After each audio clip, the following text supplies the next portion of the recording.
Currently, we're at my husband's boss's wedding. The celebration is full swing, and my husband's had a bit too much to drink. When his boss mentioned his bride's homemaking skills, my husband said, "My wife can't cook, and she never cleans up." I couldn't believe he'd make fun of me like that, especially with me right there.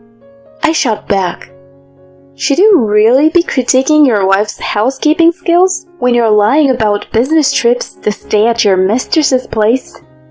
He looked totally shocked, and his boss just gave a confused, "Huh?" This is just the tip of the iceberg for my revenge. I'm Vicky, 32 years old. I am a freelance certified public accountant and work remotely from home. My job as a CPA involves managing financial information, producing reports, and auditing. In simpler terms, I'm self-employed and provide financial services to my clients. I married my now husband, an office worker, 3 years ago after a friend introduced us. I was instantly attracted to his outgoing and friendly nature. It wasn't like me, but I went out of my way to get his attention. Fast forward, and 2 years ago, we welcomed our daughter, Amy, into our lives. While I'd love to say everything's been a fairy tale, since getting married, I've noticed Arthur tends to slack once he feels he's secured something. He does his job, pays his bills, and isn't aggressive or mean. But he doesn't lift a finger at home, dumping all domestic and childcare duties on me, claiming, "That's a woman's job, right? I'm working hard out there, so quit nagging." What century is he from? I'm not asking for him to take over everything, just some support when I'm swamped. He assumes my days are a breeze. He thinks I'm lounging around, working when I feel like it. He even once quipped about my setup. "It must be sweet staying at home all day. I've got piles of work, a boss to please, and clients to deal with. You wouldn't get it." Even though I'm at home, he expects me to handle all the chores. I fired back. "Hold on a sec. I am working from home. Juggling that with Amy is not easy." He responded, "Really? Looks to me like you're just goofing off on the computer. Wish I could work from home and take it easy without anyone seeing." He said it with a smile. I don't think he meant any harm, but it did irk me how he downplayed my work. On the bright side, he occasionally takes Amy to the park, and they play together sometimes on weekends. He always makes it a point to be home for special days like birthdays or Christmas, showering Amy and me with gifts. We've had our share of good times. That's why I've been keeping my frustrations to myself. I mean, maybe this is just how relationships are. No one's perfect, and compromise is part of the deal. I don't want to split from him. I take pride in how efficiently I juggle my remote job, house chores, and taking care of Amy. We had a system that kind of worked. But recently, his behavior has been off. He used to be a homebody on weekends, either buried in his comics or playing games. Lately, he's rarely home, often saying, "I'm heading out. Don't bother with dinner for me," before heading out the door. He doesn't just disappear from home on weekends. He's also often working overtime during the week. Sometimes, he even says he has to pull an all-nighter at work and then returns the next morning. It's strange that it happens so often throughout the month instead of just once or twice. This got me worried, so I confronted him about it one day. "Hey, it feels like you've been coming back home in the mornings a lot. Plus, you're always gone on weekends. How about we spend some quality time together as a family?" But his response was harsh. How can you give your husband grief when he's busting his butt for this family? I'm killing myself out here working for us. He gave me a fierce look. But being the kind of person I am, I didn't look away. So, where are you always heading off to? At least tell me that. I'm not telling you to stay home, I just want to be in the loop. I've been hanging out at my boss, Carlos's house. His fiancée loves hosting parties all the time, and since I report to him, I get invited a lot. I'm familiar with Carlos. We've met. I've even attended one of his extravagant house parties. Carlos's fiancée, Sarah, was a model back in the day and is drop-dead gorgeous. Word is they are living together and planning to get married. Sarah's my age, 32, but she could pass for someone in her early 20s. She's got fair, almost glowing skin and large eyes, rosy lips and vibrant apple-colored cheeks. She is slender with a graceful frame. Even seeing her as another woman, I had to admit she was a knockout. But personality-wise, she left a lot to be desired. Sarah, I remember the first time I went to their house party and she walked up to me. That's a memory I wish I could shake, but can't. You're Vicky, right? Heard your cooking isn't that great. Sarah remarked with a sly smile. Her comment caught me off guard and I responded, Who told you that? Arthur was venting about it. Said he dressed dinner time because of the bad food. Her words left me reeling. The idea of Arthur bad-mouthing me to others was inconceivable. She went on. It's okay, you know. Everyone's got something they're not great at. And just because you think your meals are tasty doesn't mean your husband agrees. Guess you have to step up your cooking game. On the face of it, you'd think she was trying to be supportive, but she had this laugh, like she was getting a kick out of it. What a mean lady, I thought. Who directly shares a husband's gripes with his wife? Carlos really picked a winner with her. I mumbled sarcastically to myself. Another thought crossed my mind, though. Even if they were tight, would Arthur really talk about our home life to his boss's fiancée? I was about to get answers to my doubts in the worst way imaginable. It all unraveled on Amy's second birthday. I was hustling to get the room ready and the cake set up. I decided to throw a birthday bash in our large living room to make it special. Amy was taking a nap in her bedroom. The plan was to surprise her when she woke up. Arthur was pitching in, especially with the high-up decorations. But then his phone rang. He glanced at the number and seemed to hesitate. Intrigued, I probed. What's up? If it's a call, just answer it here. No, it's work. I'd rather not mix business with family time. There might be sensitive info. With that, he exited the room. He was gone for a good half hour, deeply engrossed in his chat. When he finally came back, he looked really shaken. Out of nowhere, he raised his voice at me. I got called into work. I'm heading to the office now. Out of nowhere, I was caught off guard and tried to hold him back. Hold on, are you really going to work now? Today is Amy's birthday. He brushed past me, giving me a frustrated look.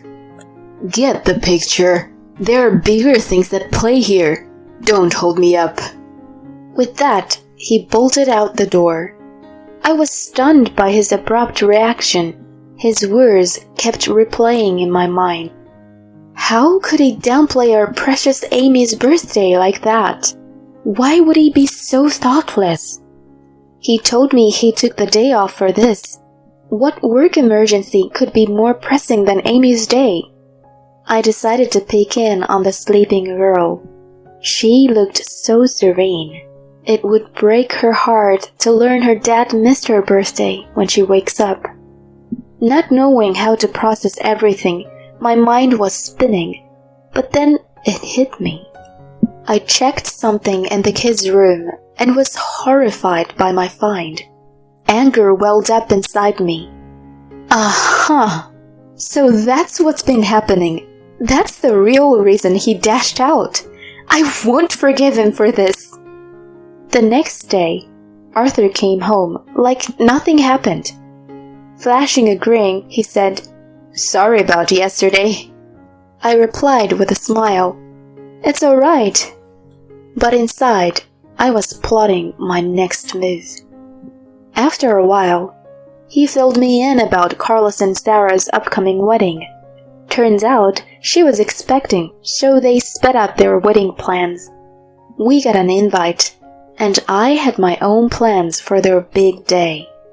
Everything was going off without a hitch at the wedding. Arthur was living it up, sipping enough to get rosy cheeks. As I nibbled my food, I kept an eye on him. Just then, the couple of the hour, Carlos and Sarah, walked over. Sarah, in her stunning wedding gown, turned heads left and right. All the men there couldn't get their eyes off the princess. Smiling wide, Arthur patted Carlos on the back.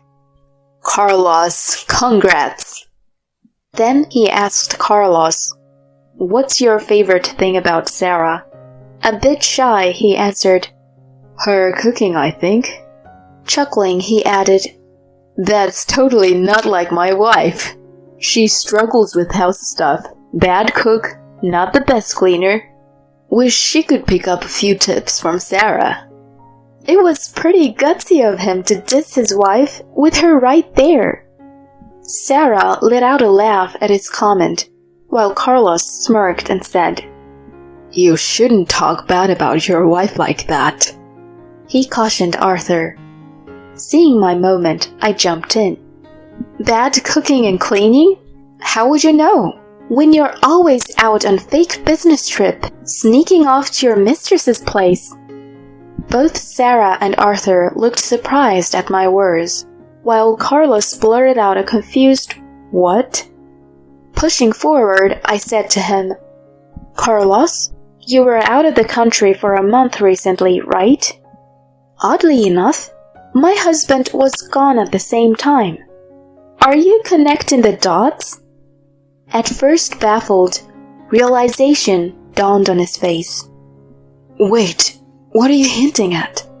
he asked, his voice shaking a bit. Keeping my cool, I spelled it out.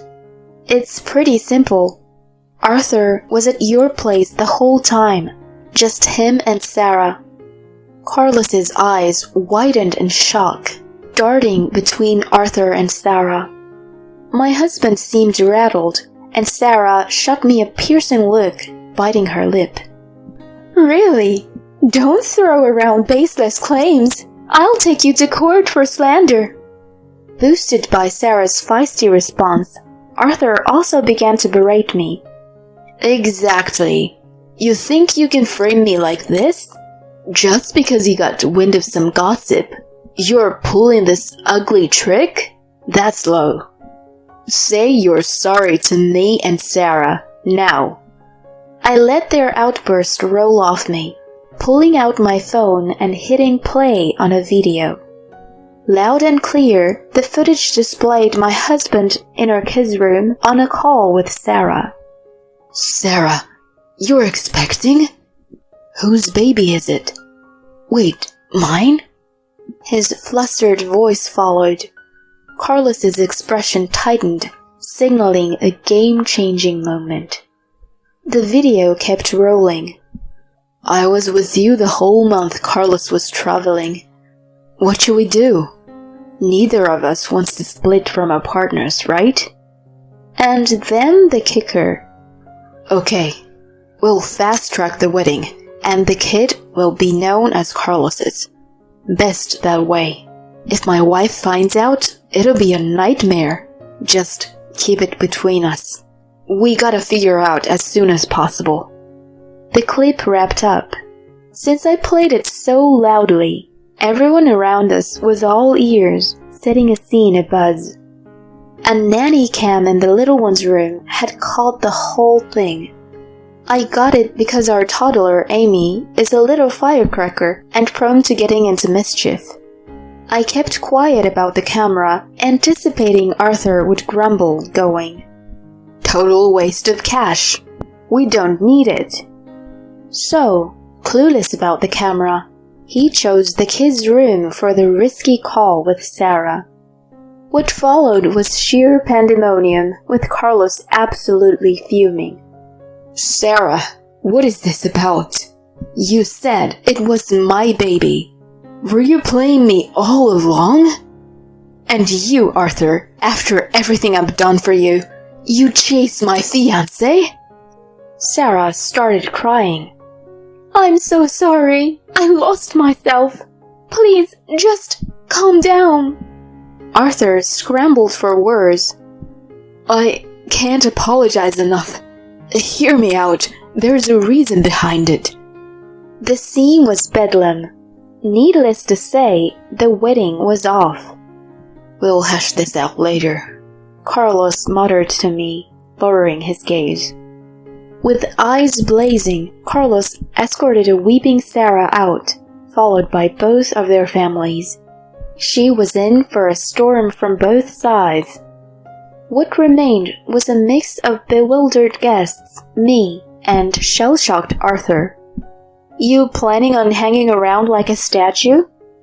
I said, and he snapped. "What did you just unleash, making a scene like that? Crying foul? All because you hooked up with your boss's girl and she's expecting, no less." Stumped by my response, he glanced downward, then hit me with puppy dog eyes. "You're not thinking about a divorce, are you? With all the dust settled, you've gotta feel better. Amy needs both her parents. Sarah and I are done. We get a redo, right?" More than ire, I was taken aback by his brazen plea. Did he honestly think we could just hit the reset button after all of that? The real reason he doesn't want to split is because Carlos is onto him about the affair. From the get-go, Arthur hasn't been making a lot of money, and after this mess, his job's probably on the line. If I go after him for alimony, his life's definitely taking a nosedive. That's his main reason for dodging a divorce. How self-absorbed is that? I let him have it. "Cut the crap! We're getting divorced! There's no walking this back. I'll be coming for compensation from both you and Sarah. Plus, I want child support. Get ready."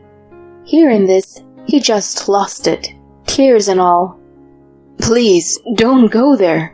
I'm really begging you here. My pay isn't great, and I swear I'm done straying. I'll do whatever you say from here out. I seriously messed up. Just think about the divorce." "Why would I believe a word from you? You even spaced on Amy's birthday. A loser like you around isn't good for my daughter. Just steer clear of us." "Please." I brushed off his last-ditch efforts and split from the place alone. Down the line, Arthur and I went our separate ways, and Carlos and Sarah called off their wedding. I got compensation and child support out of Arthur, and naturally a chunk from Sarah too. He had to bow out of his job, given the whole boss's fiancé turned baby mama situation. They ended up in debt, shelling out for Carlos's demands. Word is, Arthur and Sarah got married because of the baby, but they're living in the red, dodging bail collectors. Frankly, I'm unfazed hearing about it. They reaped what they sowed. As for me, I got custody of Amy and headed back to my folks' place. Amy's been the apple of her grandparents' eyes, and she's thriving. I've been living peacefully, shaking off all the Arthur drama. Going it alone with Amy, I'm all about keeping it positive.